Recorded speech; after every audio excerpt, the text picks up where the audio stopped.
Dan dalam catatan keluarga Chandra, jika tebakanku benar, dia pasti menantu dari keluarga Haris. Menantu yang tinggal serumah, meskipun Sinta dibesarkan di Amerika Serikat, dia lahir dan dibesarkan dalam keluarga Indonesia, dan dia masih sangat akrab dengan banyak kebiasaan unik Indonesia. Dia tidak bisa menahan diri untuk tidak mengerutkan kening dan bergumam, "Tuan Renza ini, dia sebenarnya menantu yang tinggal. Jika dia benar-benar cakap, mengapa dia menjadi menantu yang tinggal di sini?" Selain itu, keluarga Haris ini, kekuatannya tampaknya sangat rata-rata. Dalam kesannya, status menantu yang tinggal serumah bisa dikatakan sebagai label kelas bawah dalam masyarakat Indonesia. Hanya orang-orang yang keluarganya dalam kesulitan, atau yang kekuatan dan status keluarganya terlalu rendah dari wanita itu, yang akan melepaskan martabatnya dan menjadi menantu laki-laki. Lagi pula, menjadi menantu yang masih hidup berarti menyerahkan wajah seorang pria dan bahkan keluarga asalnya. Apalagi, banyak keluarga Indonesia yang Sinta kenal membiarkan anak perempuan mereka merekrut menantu karena mereka tidak punya anak laki-laki atau ingin lebih sejahtera. Bahkan anak yang lahir harus mengambil nama keluarga dari keluarga wanita tersebut. Karena kesan-kesan ini, Sinta sangat terkejut. Dia benar-benar tidak mengerti, jika Tama benar-benar sangat kuat, mengapa masuk ke keluarga kecil sebagai menantu yang tinggal? Karena dia tidak bisa mengetahuinya, alis Sinta terkunci dan dia tidak berbicara untuk waktu yang lama, masih memikirkan kemungkinan. Marta melihat ekspresinya yang serius dan mengantuk, jadi dia tidak bisa tidak bertanya, "Nona, bagaimana pendapat Anda tentang masalah ini sekarang?" Sinta menghela nafas, menatap tumpukan informasi di depannya sambil menggosok pelipisnya dengan tangan giok putihnya yang ramping dan lembut sambil berkata dengan sedih, "Dari informasi ini, seluruh keluarga Haris, mulai dari Nyonya Tua Haris, memiliki satu hitungan, dan menambahkan semua aset mereka, hanya sekitar 100 miliar. Tetapi jika Tama ini, benar-benar yang saya cari sebagai orang yang dipercayakan dengan pil itu, maka saya khawatir hanya satu pilnya yang bernilai puluhan triliun. Kalau begitu, kekuatan Tama lebih dari ratusan atau ribuan kali lebih kuat dari keluarga Haris, jadi bagaimana dia bisa menjadi menantu keluarga Haris?" Berbicara tentang ini, dia menambahkan, dengan proporsi yang sama, ini seperti orang kaya yang bernilai hampir 10 miliar, menjadi keluarga orang miskin, yang seluruh harta keluarganya bahkan tidak sampai 10.000 rupiah, lalu saya ingin tahu, pada akhirnya, dia masuk ke dalam keluarga, apakah seperti membantu orang miskin? Ya Marta juga mengangguk berulang kali dengan sangat setuju, jika menurut perbedaan harga ini, seluruh keluarga Haris harus memberi makan Tama sebagai leluhur, dan bagaimana kita bisa mengatakan Tama adalah menantu yang masih hidup? Mengatakan itu, dia bertanya lagi, "Nona, mungkinkah kita salah menilai dari awal?" Sinta mengerutkan bibirnya, bagian bawah matanya tiba-tiba mengeluarkan sentuhan tekad, berkata dengan suara yang dalam, "Kita jauh-jauh dari petunjuk samping itu, sedikit fokus ke sini, semuanya benar, tidak boleh salah." Selain itu, kasus Chandra juga ada di sini. Dia memang lumpuh sebagian karena cedera tulang belakang total, tetapi dia sembuh total dalam waktu kurang dari sehari. Keajaiban medis yang belum pernah terjadi sebelumnya, juga benar-benar terjadi. Tidak peduli apakah Tama ini adalah orang yang kita cari atau tidak, aku yakin Chandra pasti sudah disembuhkan oleh orang yang kita cari. Berbicara tentang ini, Sinta berdiri, ekspresi dan matanya juga lebih ditentukan. Chandra ini, riwayat pribadinya sangat biasa-biasa saja. Pada dasarnya tidak ada tempat untuk menonjol. Jika bukan karena bantuan orang-orang mulia dia pernah lumpuh, sisa hidupnya hanya bisa lumpuh di tempat tidur.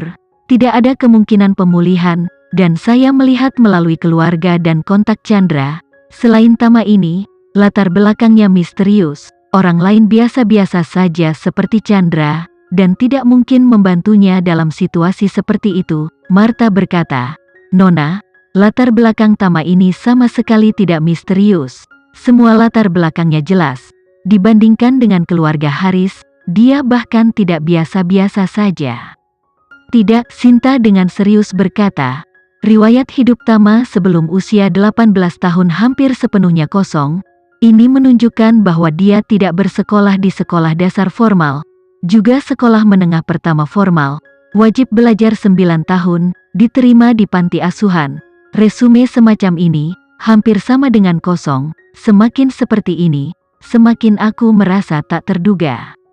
Omong-omong, dia menambahkan, adapun mengapa dia ingin bergabung dengan keluarga Haris, sejujurnya, saya tidak mengerti, tapi saya pikir, dia pasti punya alasan dan pembenarannya. Martha bertanya, Nona, lalu bisakah Anda yakin sekarang bahwa orang yang Anda cari adalah orang ini? Aku bisa yakin, Sinta berkata dengan tegas. Jika bukan dia, maka itu membuktikan bahwa saya salah dari awal hingga akhir. Tetapi jika saya benar di satu tempat dari awal hingga akhir, maka itu pasti dia. Omong-omong, dia buru-buru mengambil informasi Chandra dan berkata, Chandra ini, sekarang adalah wakil presiden eksekutif dari Asosiasi Kaligrafi dan Lukisan Kota Jakarta. Periksa secara spesifik Asosiasi Kaligrafi dan Lukisan Jakarta untuk saya akan melihat apakah saya dapat menemukan terobosan dari orang tua ini. Chandra sering pergi lebih awal dan kembali terlambat dalam beberapa hari terakhir. Asosiasi Kaligrafi dan Lukisan Jakarta meskipun secara nominal adalah organisasi sipil profesional, tetapi pada kenyataannya, juga memiliki setengah dari sifat resmi.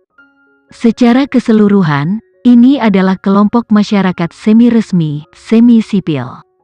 Jika ada sedikit kebutuhan resmi, itu adalah sekelompok kecil penghobi yang berkumpul. Tetapi jika ada acara resmi, maka itu akan mewakili kehadiran resmi. Untuk pertukaran budaya antara Jakarta dan kota-kota bersaudara di Korea ini, Asosiasi Lukisan dan Kaligrafi secara alami menjadi perwakilan resmi persahabatan dan pembawa pesan pertukaran. Oleh karena itu, untuk memastikan pertukaran kegiatan yang sukses dan lancar, Chandra telah mengikuti presiden asosiasi akhir-akhir ini. Artinya, menghadiri berbagai pembicaraan dan pertemuan di kota. Meskipun dia sangat sibuk, dia baru-baru ini sangat energik. Dia telah digunakan untuk biasa-biasa saja dalam hidupnya dan tidak melakukan sesuatu yang bergengsi selama 50 tahun. Sekarang, sebagai orang kedua di Asosiasi Kaligrafi dan Lukisan, dia menghadiri berbagai pertemuan formal dan bertemu dengan berbagai pemimpin dan elit setiap hari, memberinya ilusi bahwa dia juga seorang elit. Sore ini, perwakilan dari Asosiasi Kaligrafi dan Lukisan pergi ke kota untuk pertemuan lain. Kali ini untuk mengomunikasikan detail pertukaran Korea ini dengan sesama anggota Asosiasi Musik dan Seni, Asosiasi Penulis, dan Universitas Warga Senior. Pertemuan tersebut dihadiri tidak hanya oleh Chandra yang mewakili Asosiasi Kaligrafi dan Lukisan, tetapi juga Reni, cinta pertama Chandra, dan Erik Hartono, teman sekelas lama Ibu Tama, dan Ayah Melba, yang hadir atas nama Universitas Warga Senior. Reni dan Erik Hartono keduanya adalah dokter yang telah kembali dari Amerika Serikat. Reni telah berkecimpung dalam industri hukum di Amerika Serikat selama bertahun-tahun dan sangat berpengalaman, sementara Erik Hartono adalah pakar ekonomi yang terkenal secara internasional. Sebaliknya, Chandra tidak begitu mencolok. Meskipun ia adalah wakil presiden Asosiasi Kaligrafi dan Lukisan, ia tahu sedikit tentang kaligrafi dan seni lukis di bidang ini. Untuk benar-benar memberinya kuas, dia tidak bisa menulis banyak kata yang bagus, tidak bisa membuat banyak lukisan yang bagus, tetapi hanya level pemegang tiket amatir. Ketika ia pertama kali masuk ke dalam Asosiasi Kaligrafi dan Lukisan sebagai anggota biasa memiliki air besar, sekarang dapat naik ke posisi kedua wakil presiden eksekutif, tetapi juga semua berkat Presiden P.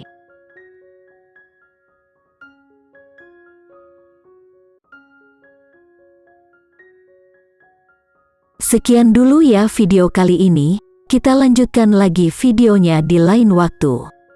Oh iya, bagaimana menurut kalian? Semoga bisa sedikit menghibur kalian semua. Untuk teman-teman yang baru nonton, jangan lupa subscribe ya, hehehe. Dan kalau teman-teman ada yang ingin gabung langganan, bisa langsung gabung saja untuk dapat fitur yang menarik dan sedikit membantu Mimin. Terima kasih banyak sudah menonton, sampai jumpa lagi, bye bye bye.